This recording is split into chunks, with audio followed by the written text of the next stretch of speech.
Tonight on 2020. It's not a good idea to get out of control in the air. You're telling us, crazy captains, paranoid passengers. Please help me, why? It's nothing wrong.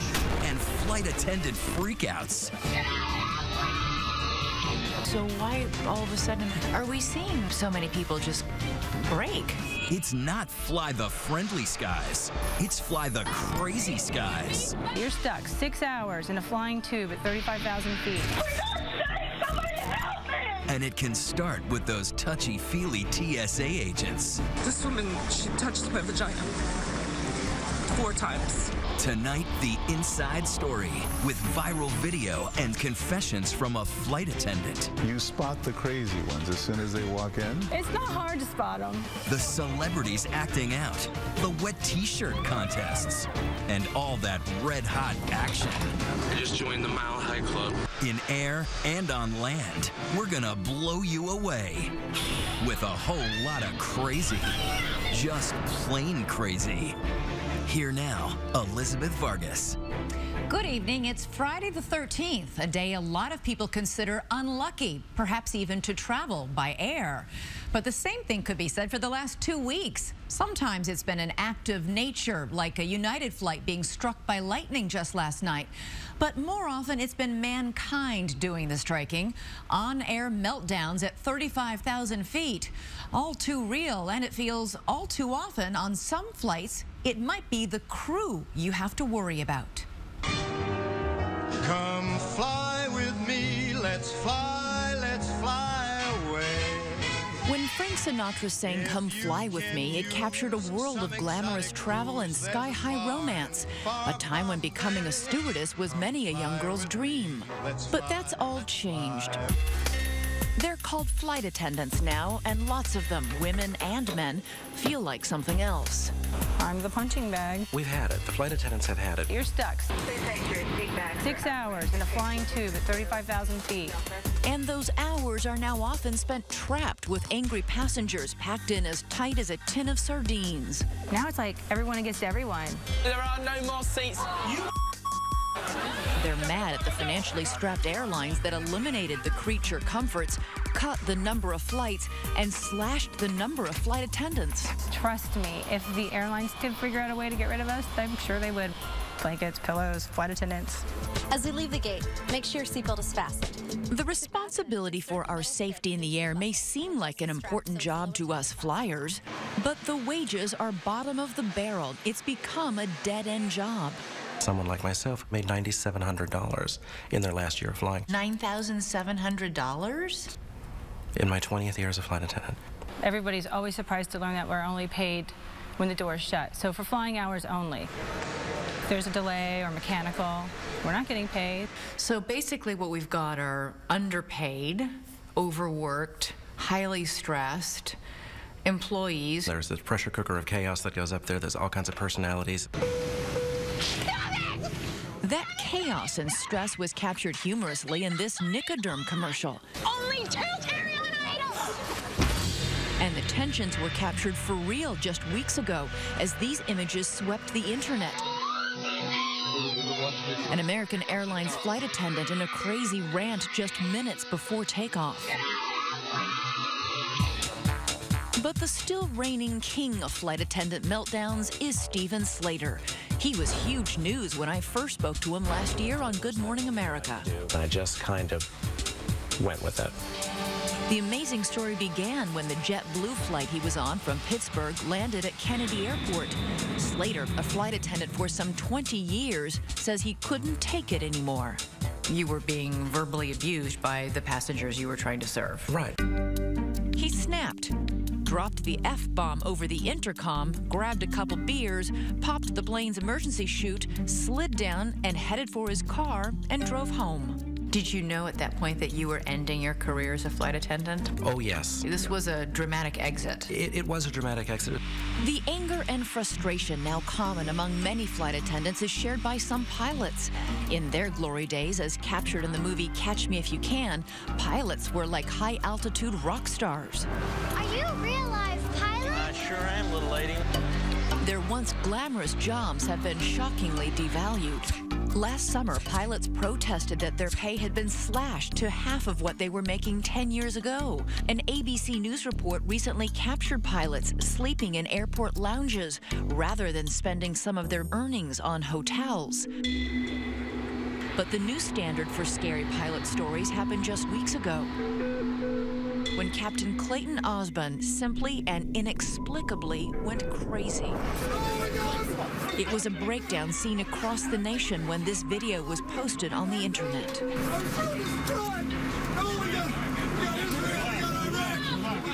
When Captain Osborne started ranting in the aisle, the co-pilot managed to get an off-duty pilot into the cockpit. They locked the captain out. On board that New York to Las Vegas flight was former corrections officer David Gonzalez.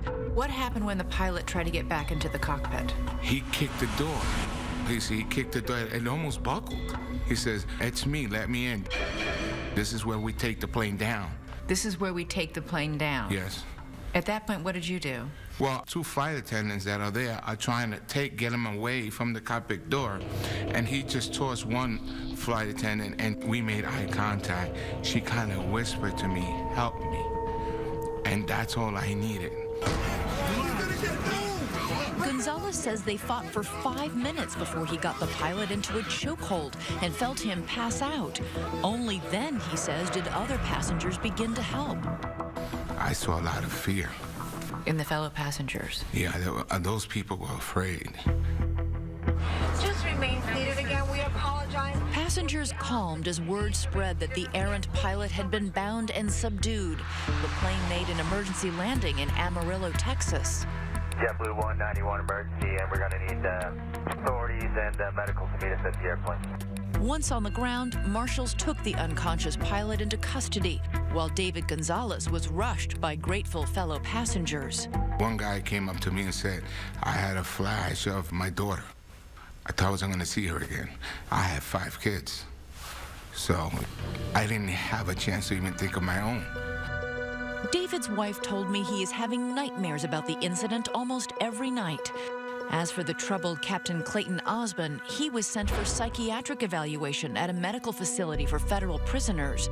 And just yesterday, he was indicted on 1 count of interfering with a flight crew, a crime that can carry a 20-year jail sentence.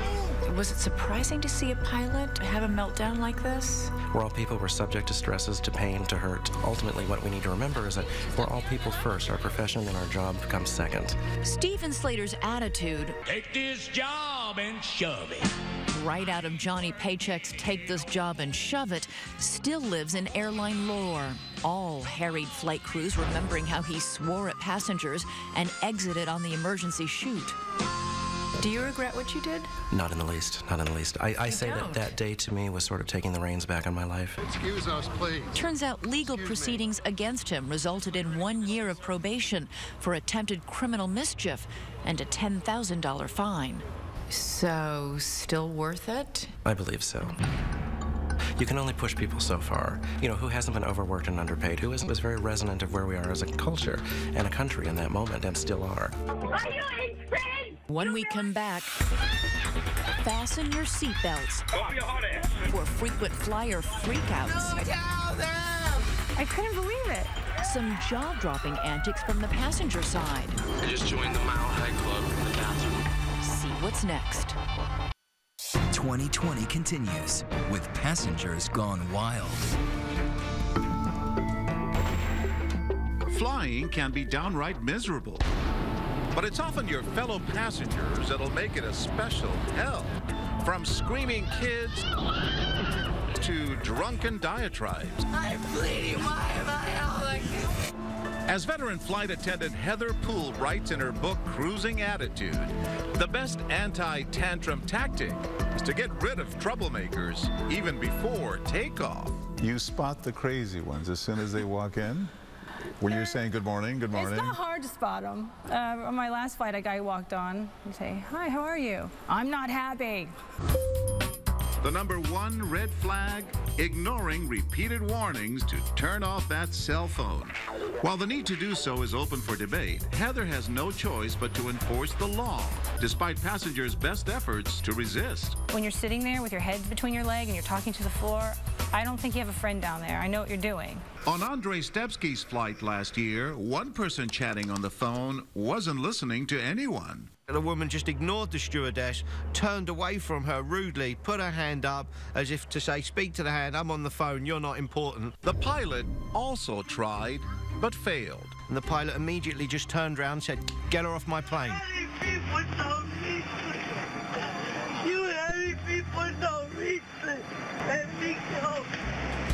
Almost 400 passengers were reported last year for refusing to turn off electronic devices or other onboard bad behavior.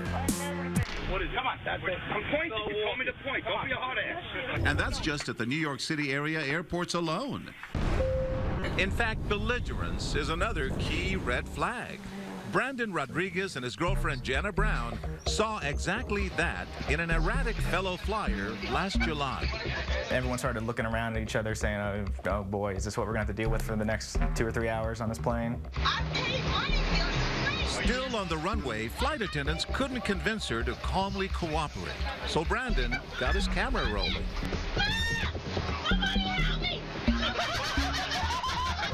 They started laughing. It was in response to her yelling out, somebody help me. I mean, we don't want you here. I'm going with you. Heather Poole says there's good reason to get rid of potentially disruptive passengers before it's too late. If something escalates in flight, no one's coming. There's no police to call. There's no fireman to call. You can't open the door. No way out, though several unstable passengers have actually tried, attempting to open the plane's door in mid-flight. A terrifying prospect that seems easy to pull off in this commercial. Fortunately, that's impossible. Cabin air pressure, together with special locks, keep the doors sealed shut. Another onboard problem, fighting passengers, often fueled by alcohol or medication. It can force a pilot to take drastic measures. Back in 2001, Cynthia and Crystal McCula, twin sisters, were flying from San Francisco to Shanghai. Once in the air, they fought with each other and began cursing. Well, if you would just let her be, we would be fine. Screaming and spitting at fellow passengers. I don't think any of us are happy over the situation that we're in right now. We're going to land the airplane. I know it's not good news. After landing in Alaska, police board the plane and arrest the troublesome twins. Please help me. Why did you nothing wrong? The sisters were later fined and sentenced to community service. As for their 231 fellow passengers, all of them were stranded in Alaska for more than a day before completing their marathon trip. The biggest booster of bad behavior? Drinking. Making matters worse, alcohol actually becomes more potent at sky-high altitudes. But flight attendants have to walk a fine line between keeping customers happy and controlling their craziness. This alcohol-fueled high school senior trip to Mexico back in 1998 got the party started early with a wet t-shirt contest on board. The biggest surprise here, not only does the flight attendant on this charter let it continue, he actually jumps in to act as an MC.